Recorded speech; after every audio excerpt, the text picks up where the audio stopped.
मैं जानता हूँ ये ज्ञान है, सिर्फ मैं ही जानता हूँ। यही वह अहंकार है जो राम और रावण के बीच की खाई पैदा करता है। दुनिया के सभी जीव स्वभाव से जानने देखने वाले हैं। सब अपनी अपनी योग्यता से अपने अपने क्षेत्र का ज्ञान रखते हैं और समय के साथ अनुभव के आधार पर अपने क्षेत्र में महारत हासिल करते हैं। लेकिन समस्या तब शुरू होती है जब कोई व्यक्ति अपने सीमित दायरे को ही संपूर्ण ब्रह्मांड मान लेता है।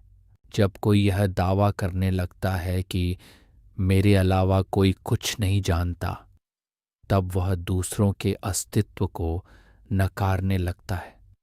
जिस दिन से व्यक्ति दूसरों को तुच्छ समझना शुरू करता है, उसी दिन से उसका पतन शुरू हो जाता है। उसका अस्तित्व कोई दूसरा नहीं मिटाता, उसका अपना अहंकार ही उसे मिटा देता है। क्योंकि अहंकार पहले कान बंद करता है, फिर आंखें। सत्य सुनाई देना बंद हो जाता है, केवल अपनी प्रशंसा करने वाले ही दिखते हैं। धीरे धीरे व्यक्ति एकांगी हो जाता है, एक ही दिशा से सोचने वाला, अकेला।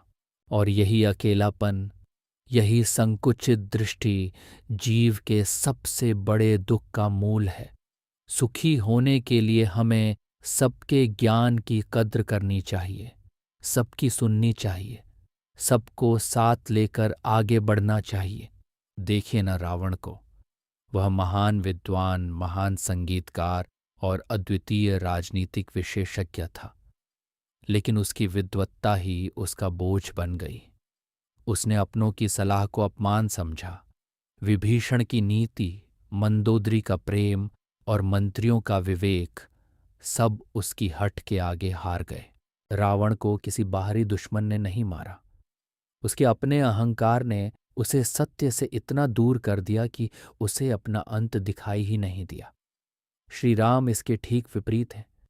वे सर्वशक्तिमान होकर भी सीखने और सुनने के लिए तैयार रहते हैं।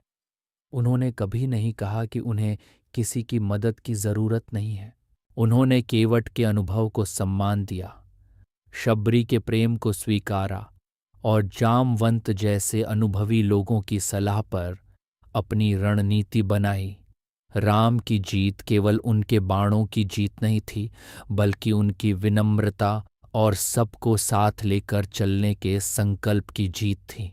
उनके मन में किसी के भी प्रति द्वेष या बुरा करने का भाव नहीं है। इसलिए भयंकर युद्ध के समय भी वे एकदम प्रसन्न हैं और अपनी साधना में लीन हैं। सहज ही दूसरे सभी लोग सारी जिम्मेदारियां संभाले हुए हैं। राम जी को अहंकार आदि बुरे भावों का अच्छे से ज्ञान है कि ये बुरे भाव एक अच्छे जीव को भी बुरा कर देते हैं और सीधे नरक भेज देते हैं। रावण को कुल परंपरा से जो ज्ञान मिला था, वह उसी ज्ञान का ही अहंकार करने लगा था। इस अहंकार ने उसे किसी पर भरोसा ही नहीं करने दिया। इस अहंकार ने उस ज्ञानी को भी बुरा बना दिया और पतन के मार्ग पर ले गया।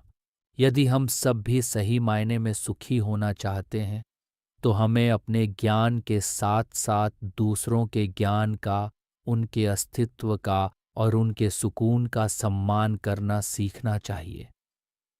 तब हमारा सुख और सम्मान अपने आप ही बढ़ने लगेगा।